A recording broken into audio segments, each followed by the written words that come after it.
Couvrant presque un cinquième de la surface terrestre, l'Afrique est le deuxième plus grand continent du monde. Célèbre pour sa richesse naturelle et sa faune sauvage, l'Afrique recèle de nombreux secrets qui défient la connaissance humaine.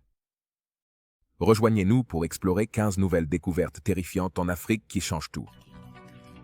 Numéro 12. Roche de quartzite.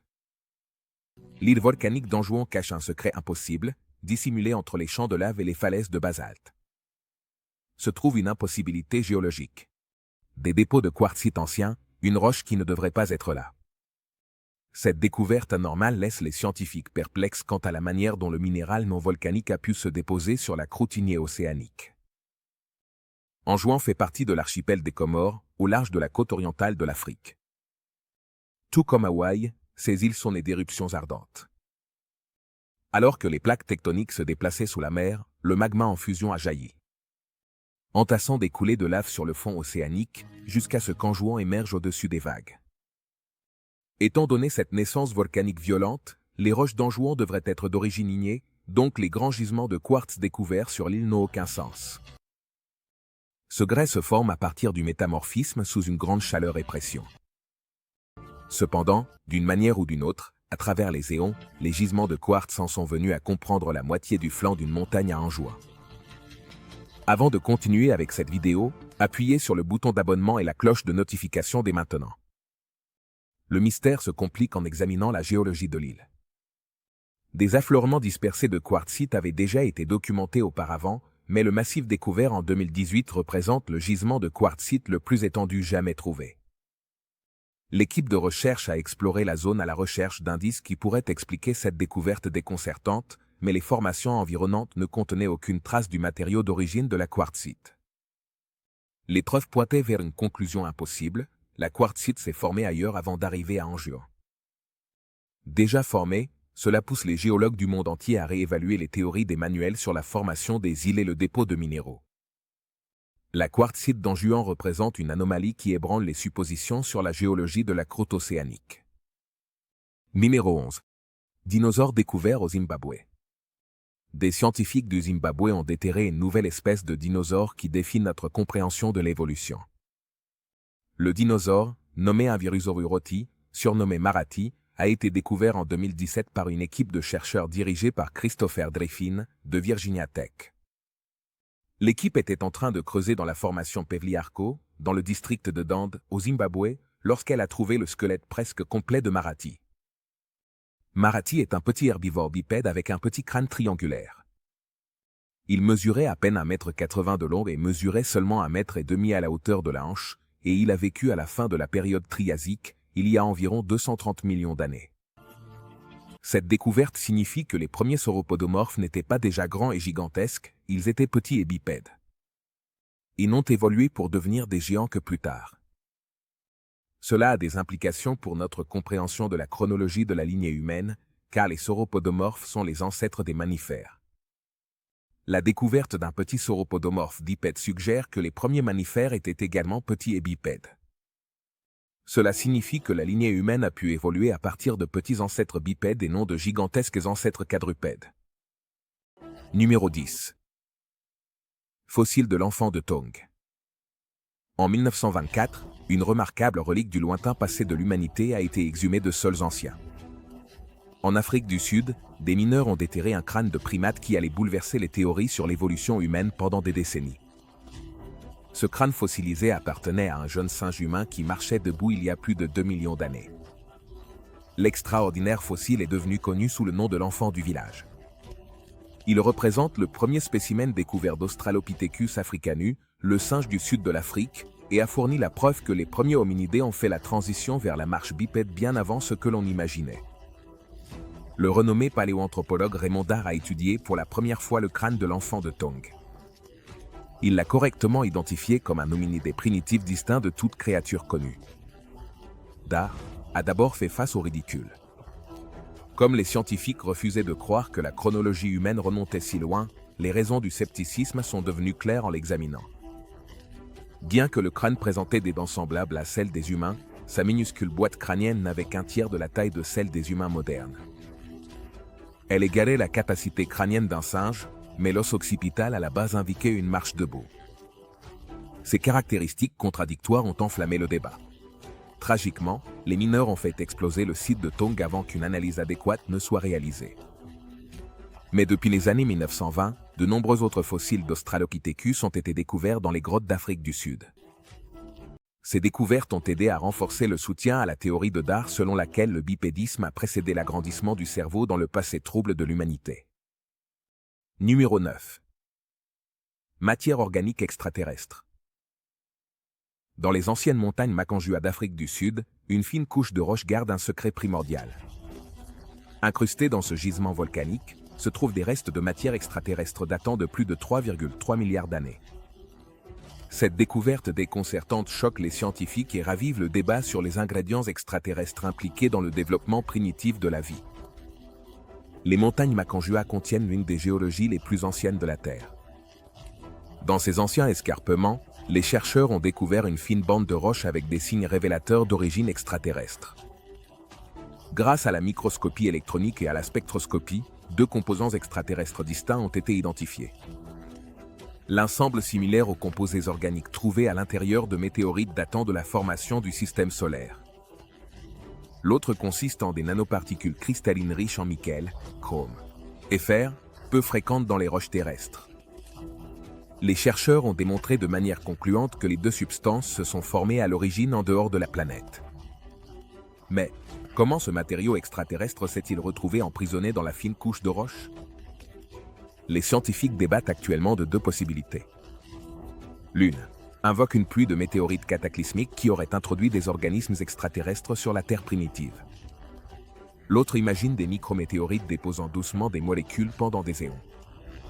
Quoi qu'il en soit, ces fossiles de la formation de notre système solaire ébranlent les suppositions selon lesquelles la vie a évolué uniquement à partir de la chimie terrestre.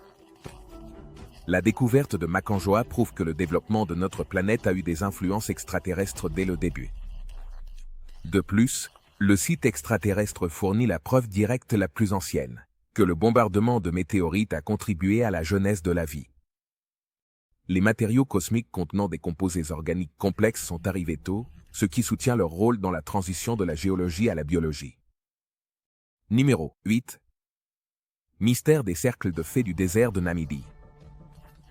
Éparpillé sur les plaines arides de la Namibie se trouve un casse-tête de taches. Des milliers de cercles de fées stériles parsèment les prairies désertiques.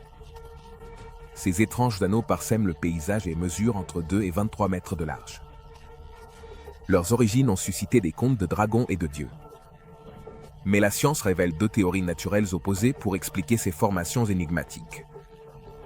Le folklore local attribue les cercles au souffle ardent d'un dragon, qui a brûlé les herbes jusqu'à les réduire en cendres. D'autres affirment que les taches nues sont le résultat de la danse cérémonielle des dieux sur la terre. Sans preuve scientifique, les mythes imaginatifs tentent de combler le vide de connaissances. Dans le désert de Namibie, il pleut moins d'un demi-pouce par an. Cependant, les herbes résistantes survivent en développant des systèmes racinaires profonds pour capter l'humidité du brouillard. Alors, qu'est-ce qui cause les taches régulières d'ours, où il ne reste que de la poussière? Les chercheurs ont initialement émis l'hypothèse que les termites, en mangeant les plantes autour de leur nid souterrain, provoquent les cercles. Une théorie alternative propose que les plantes qui rivalisent sous terre pour les ressources en eau créent des lacunes stériles lorsque les herbes les plus faibles meurent.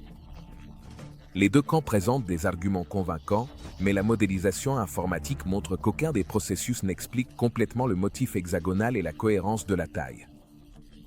Le mystère s'est approfondi lorsque des cercles ont été découverts dans des zones sans termites. Une équipe de recherche a finalement démontré que les deux mécanismes se combinent pour former les cercles de fées. Résoudre complètement l'énigme reste une quête en cours dans laquelle il reste encore beaucoup à découvrir. Numéro 7. Pierre céleste. En 1990, un géologue italien a déterré une pierre bleue déconcertante en Sierra Leone.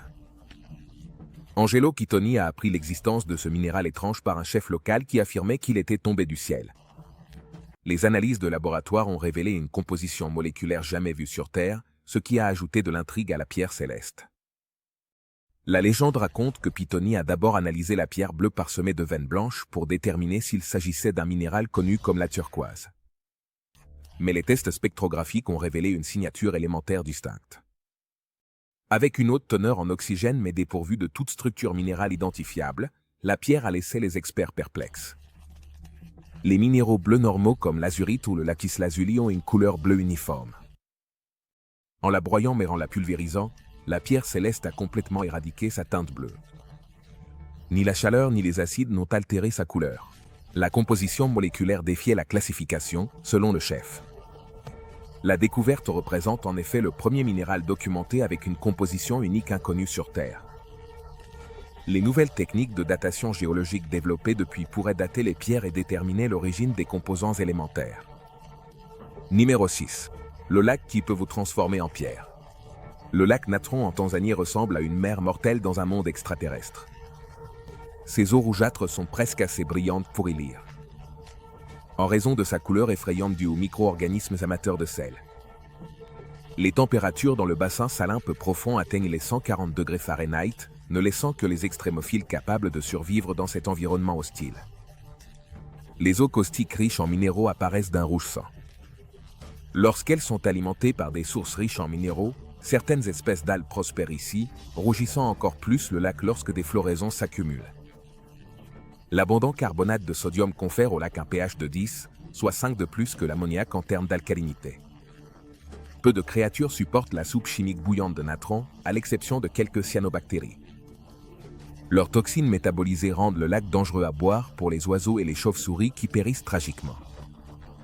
Après avoir confondu sa surface avec de l'eau, leur statut, figé dans le temps, jonche les rives salées, parfaitement conservées. Des algues spécialisées produisent un pigment qui les protège de la lumière solaire intense qui pénètre dans les bas-fonds du lac. Lorsque les populations d'algues du lac Natron explosent en floraison massive, leurs pigments photosynthétiques teignent l'eau d'un rouge intense. Ces conditions extrêmes permettent à un seul animal d'habiter le lac hostile. 2 millions de flamants roses, dont l'adaptation leur permet de prospérer là où la plupart des formes de vie ne le peuvent pas.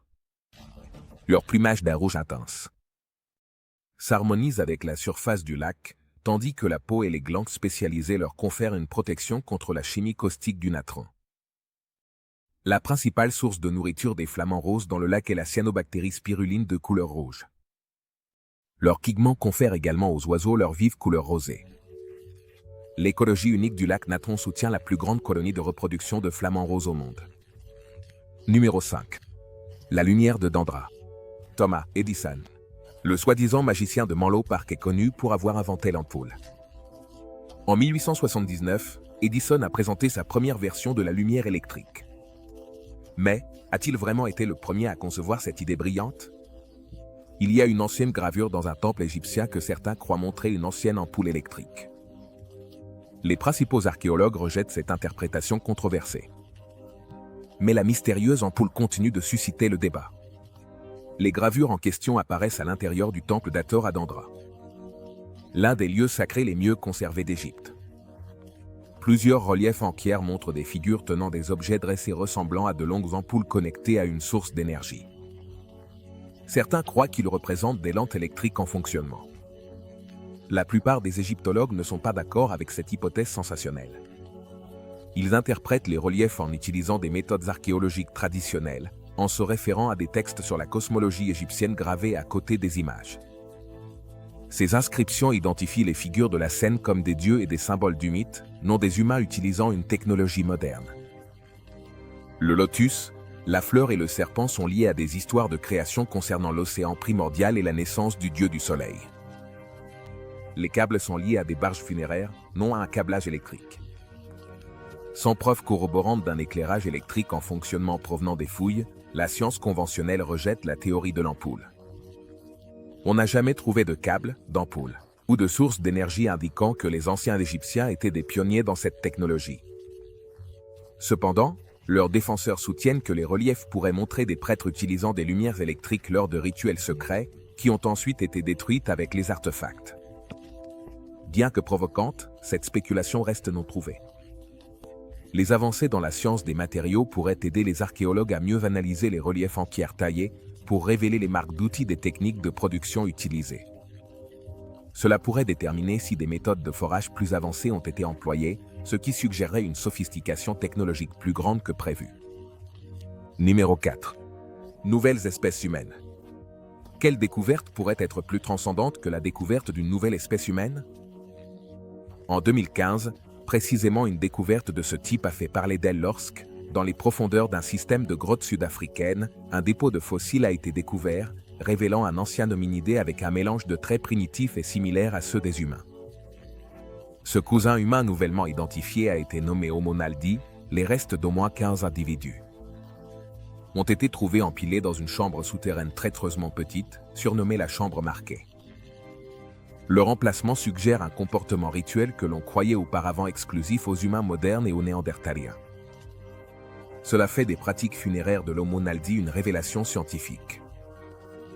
L'Homo naldi présente un étrange mélange de traits anciens et modernes. Les mains, les pieds et les membres partagent des similitudes remarquables avec les nôtres, mais la boîte crânienne est à peine entre 560 et 610 cm3, plus petite que celle d'un gorille. D'autres traits similaires à ceux des singes sont les articulations des épaules, qui maximisent la capacité à grimper, mais les experts ont confirmé que la locomotion bipède complète du naldi, ses pieds et ses membres inférieurs similaires à ceux des humains, lui permettaient de marcher de longues distances. Cette adaptation clé est apparue incroyablement tôt dans l'évolution de notre lignée. En comparaison avec l'agrandissement du cerveau, dater les restes des naldi s'est avéré être un véritable défi avec des résultats peu concluants. Les experts réévaluent maintenant comment notre genre s'est diversifié et propagé. Numéro 3. Mystère du gigantesque œil bleu d'Afrique. Vu depuis l'espace, une étrange structure circulaire ressemblant à un énorme œil bleu regarde vers le ciel depuis les sables du Sahara. Connue sous le nom de structure de l'œil de l'Afrique, cette énorme cible de plusieurs kilomètres de diamètre pousse les géologues à se demander comment les forces naturelles ont pu créer un motif aussi spectaculaire. Situés dans le désert de Mauritanie, les anneaux presque parfaits de la formation mesurent environ 50 km de large du bord au centre. Les premières théories ont proposé que l'œil s'est formé à la suite de l'impact d'une météorite ou d'une éruption volcanique, mais les preuves ont invalidé ces deux hypothèses. L'âge de la structure reste incertain. Mais les estimations situent ses origines au Crétacé ou au début du Cénozoïque, ce qui lui donne plus de 66 millions d'années. Bien que le processus de création de l'œil reste sujet à débat, il est probable que l'érosion agissant sur un dôme de roche soulevé au cours de longues périodes de temps ait sculpté sa forme caractéristique. Incroyablement, la structure de rochette conserve sa géométrie presque parfaite, malgré les vents violents et les sables du Sahara qui frappent sans cesse la géologie exposée. Cela souligne l'échelle monumentale des processus nécessaires pour sculpter une caractéristique aussi titanesque visible depuis l'espace. Bien qu'il s'agisse d'une formation naturelle, l'œil conserve une aura de mystère visuel qui alimente les théories spéculatives sur ses origines. Sa symétrie étonnante et son échelle provoquent des connexions infondées avec la légende de l'Atlantide, dont on dit souvent qu'elle a disparu lors d'anciens cataclysmes. Jusqu'à ce jour, aucune preuve ne lie la riche structure au mythique continent perdu. Mais en tant que toile naturelle iconique de grande échelle, l'œil de l'Afrique a un poids symbolique, commandant des envolées de fantaisie imaginative sur le passé de l'humanité et les secrets de notre planète. Numéro 2. Les têtes de l'Edenberg. Dans les années 1950, une découverte fortuite en Afrique du Sud a mis au jour des indices d'une ancienne culture perdue dans le temps. Dispersée dans une ferme, il y avait des fragments de cette tête creuse en terre cuite, sculptés par des indigènes plus de 1000 ans auparavant. Ces artefacts mystérieux sont devenus connus sous le nom de têtes de l'Edenberg. Les têtes portaient des marques et des motifs décoratifs qui indiquaient une signification profonde pour leurs créateurs disparus depuis longtemps. La raison pour laquelle les têtes ont été fabriquées reste inconnue en l'absence de documents écrits, mais le fait de les avoir enterrées soigneusement ensemble implique une signification rituelle. 2 têtes étaient suffisamment grandes pour être portées comme des masques, tandis que 5 contenaient des trous suggérant qu'elles étaient fixées aux vêtements comme ornement. Une tête représentait un animal, probablement des concepts spirituels liés aux transformations à travers l'imagerie animale. Les 7 têtes oscillaient entre le style naturaliste et l'abstrait. Les traits humains modelés avec réalisme montraient des compétences techniques en sculpture. Mais les visages présentaient de vastes marques géométriques de scarification qui transmettaient des informations qui ne sont plus comprises. Les fissures et les pièces manquantes indiquent une possible destruction rituelle, faisant écho aux cérémonies pratiquées aujourd'hui par les tribus qui consistent à briser des objets pour libérer leur essence. Bien que leur signification complète ait été perdue, la maîtrise technique et les détails symboliques des têtes de l'Edenberg suggèrent la sophistication culturelle des premières civilisations africaines, antérieures au contact européen. Leur beauté ornée et leur gueule énigmatique résonnent à travers les âges, invitant à l'imagination sur le passé non écrit de l'Afrique. Numéro 1. Crocodile sacré de Bazulé. Dans un petit village africain, d'énormes reptiles dentés nagent paisiblement avec les enfants locaux. Les crocodiles sacrés de Bazulé défient la réputation féroce des crocodiles. Ils se comportent de manière bienveillante comme des membres bienvenus de la communauté. Plus de 100 crocodiles partagent un étang avec les villageois du Burkina Faso.